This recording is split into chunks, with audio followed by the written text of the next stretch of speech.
नमस्कार साथियों, एक बार फिर से आप सभी का स्वागत है आपके अपने YouTube channel history by Krishna Sandeep sir में। आज हम लेकर आए हैं रीट लेवल 1 पर्यावरण अध्ययन की शिक्षण विधियों से संबंधित महत्वपूर्ण प्रश्न। तो शुरू करते हैं आज की क्विज। और आज की क्विज का पहला प्रश्न ये रहा, सामाजिक समानता पढ़ाते समय शिक्षण का सबसे उपयुक्त उपागम क्या रखा है। ऑप्शन ए है समुदायों से अनुभवों के दृष्टांत देना जो बच्चे का सामाजिक और सांस्कृतिक परिवेश बनाते हैं। ऑप्शन नंबर 2 है अस्पष्टता के व्यवहार की विस्तार से व्याख्या करना। ऑप्शन नंबर 3 है संकल्पना को व्याख्यात करना जैसा पाठ्य पुस्तक में वर्णन किया है। और ऑप्शन नंबर 4 है सामाजिक समानता से जुड़ी पाठ्य सामग्रियों की समीक्षा के लिए विद्यार्थियों को परियोजना कार्य देना। तो इस प्रश्न का राइट आंसर है ऑप्शन नंबर 1, समुदायों से अनुभवों के दृष्टांत देना जो बच्चे का सामाजिक और सांस्कृतिक प्रवेश बनाते हैं। नेक्स्ट प्रश्न है, प्राथमिक स्तर पर इतिहास का शिक्षण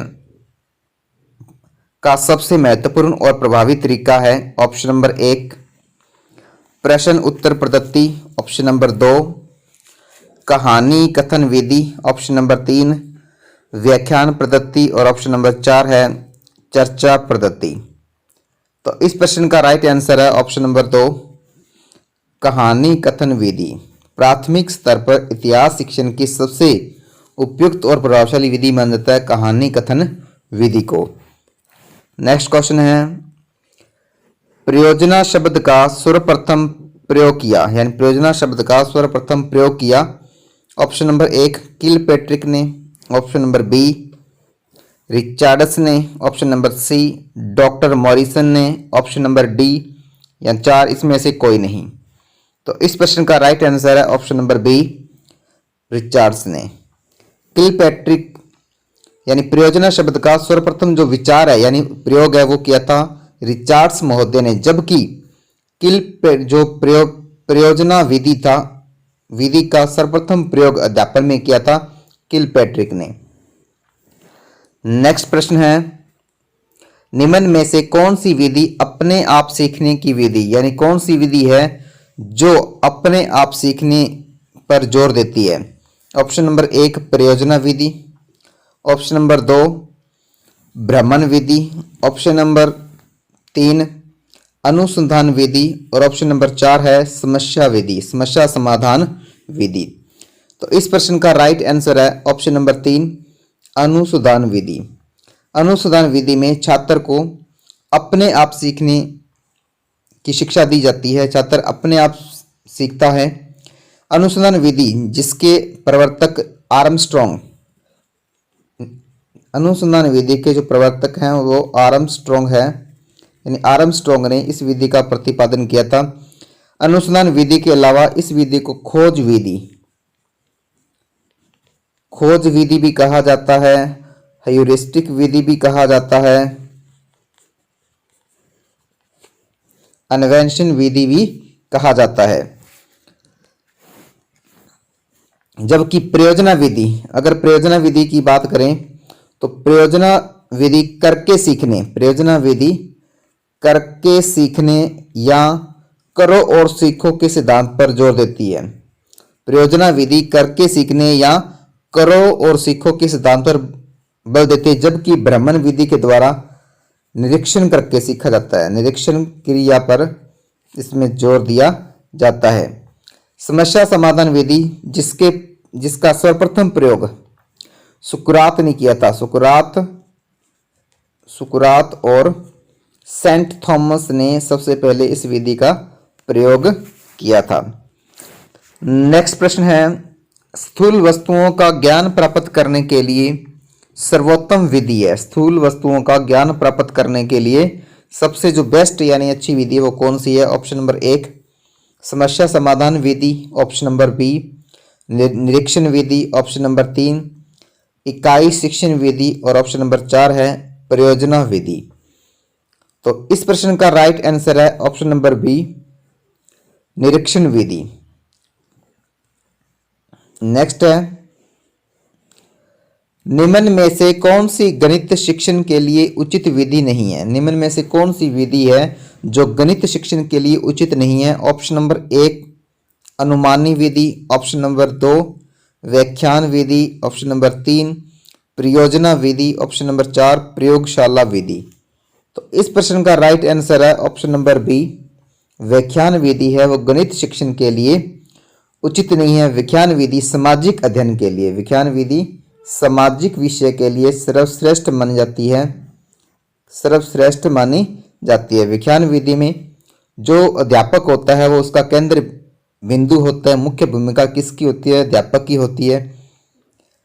नेक्स्ट प्रश्न है, किस शिक्षण सूत्र में अनुसरण से बालक में रुचि जागृत होती है? यानी किस शिक्षण सूत्र को अनुसरण करने पर बालक में हम शिक्षण के प्रति रुचि जागृत करवा सकते हैं? ऑप्शन नंबर 1 पूर्ण से अंश की ओर, ऑप्शन नंबर बी मूर्त से अमूर्त की ओर, ऑप्शन नंबर सी विशेष से सामान्य की ओर, और ऑप्शन नंबर डी है आगमन से निगमन की ओर।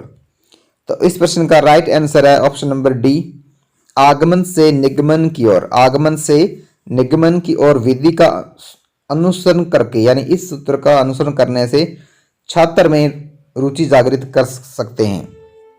नेक्स्ट प्रश्न है, परियोजना विधि आधारित है। परियोजना विधि जिसके प्रवर्तक यानी प्रतिपादक माना जाता है किलपैट्रिक को। किलपैट्रिक ने इस विधि का प्रतिपादन किया।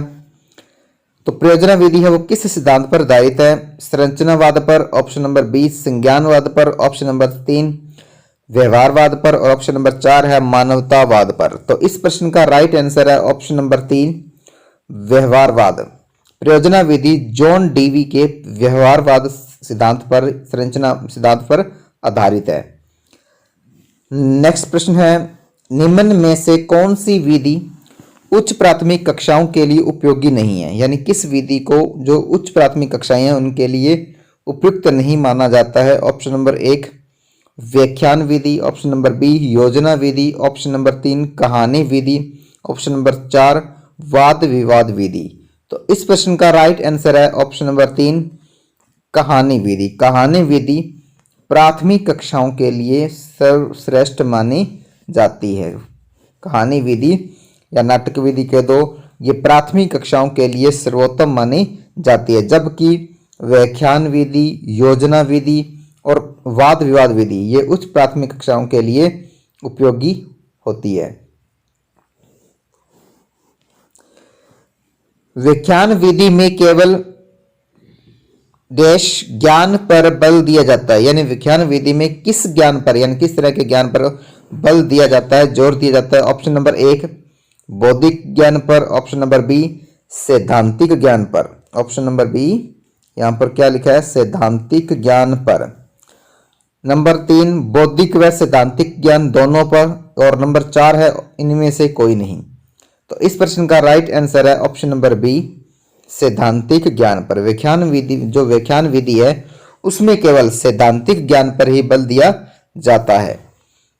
नेक्स्ट प्रश्न है, निम्न में से कौन सा युग्म असत्य है? ऑप्शन नंबर 1 देखते हैं सहकल्पना मानचित्र जोसेफ डी नोवेक, बी है ह्यूरिस्टिक विधि H.E. आर्मस्ट्रॉन्ग, ऑप्शन नंबर 3 आगमनात्मक अधिगम J.S. ब्रूनर, ऑप्शन नंबर 4 शैक्षिक उद्देश्यों का प्रयोग किलपैट्रिक। तो इसमें इस प्रश्न का राइट आंसर है ऑप्शन नंबर 4 शैक्षिक उद्देश्यों का प्रयोग किलपैट्रिक। यह युग्म असत्य है, जबकि ऊपर वाले तीनों युग्म क्या है सत्य हैं। नेक्स्ट है, निम्न में से कौन सा एक वाक्य कार्य गोष्ठी विधि के बारे में असत्य है? ऑप्शन नंबर 1 सामूहिक विचार के लिए कार्य गोष्ठी का आयोजन किया जाता है। कार्य गोष्ठी विधि में 30-40 जो विद्यार्थी होते हैं उनका एक ग्रुप बनाया जाता है और उस ग्रुप के बीच में 4-5 दिन तक एक विचार विमर्श किया जाता है। अब ऑप्शन नंबर 1 देखते हैं, इसमें यह एक सामूहिक विचार के लिए कार्य गोष्ठी का आयोजन होता है। ऑप्शन नंबर बी संपूर्ण सत्र को गो नहीं, यहां पर यह है 2 भागों में, संपूर्ण सत्र को 2 भागों में बांटा जाता है। ऑप्शन नंबर 3 है प्रातःकालीन सत्र में सिद्धांतिक पक्ष पर विचार विमर्श होते हैं। और ऑप्शन नंबर 4, इस विधि से कार्य की गति में तेजी आती है। तो इन चारों वाक्यों में से जो कार्यगोष्ठी विधि के अकॉर्डिंग सही नहीं है वह है ऑप्शन नंबर 4, इस विधि से कार्य की गति में तेजी आती है। इस विधि से कार्य गति में तेजी नहीं आती, क्या आती है? धीमापन आता है। यानी यह जो विधि है वो धीमेपन से कार्य को आगे बढ़ाती है। बाकी तीनों वाक्य इस विधि की सही व्याख्या करते हैं। नेक्स्ट प्रश्न है, निम्न में से कौन सा कथन प्रयोजना विधि की सही व्याख्या नहीं करता है? निम्न में से कौन सा कथन प्रयोजना विधि की सही व्याख्या नहीं करता है? सही व्याख्या नहीं करता है। ऑप्शन नंबर 1 देखते हैं, यह करो और सीखो सिद्धांत पर आधारित है। तो यह बिल्कुल सही है, यह प्रयोजना विधि की एक विशेषता मानी जाती है। इसमें छात्र प्रत्यक्ष अनुभव करते हैं, यह भी बिल्कुल राइट है। ऑप्शन नंबर 3 है, यह प्राथमिक व उच्च प्राथमिक सत्र के बालकों के लिए उपयोगी है। और ऑप्शन नंबर 4, इसमें छात्रों में सहयोग व सामूहिक भावना का विकास होता है। सामूहिक भावना का विकास होता है। तो यह भी 4 नंबर वाक्य भी बिल्कुल सही विशेषता है प्रयोजना विधि की। तो इस प्रश्न का राइट आंसर है ऑप्शन नंबर 3। क्यों? क्योंकि प्रयोजना विधि यह प्राथमिक व उच्च स्तर के बालकों के लिए, तो इसमें प्राथमिक स्तर के जो बालक हैं उनके लिए यह उपयोगी नहीं मानी जाती है, जबकि उच्च स्तर के बालकों के लिए सर्वाधिक उपयोगी इसको समझा जाता है। तो इस प्रश्न में चारों में से जो राइट है वो है ऑप्शन नंबर 3, जो प्रयोजना विधि की सही व्याख्या नहीं कर रहा है।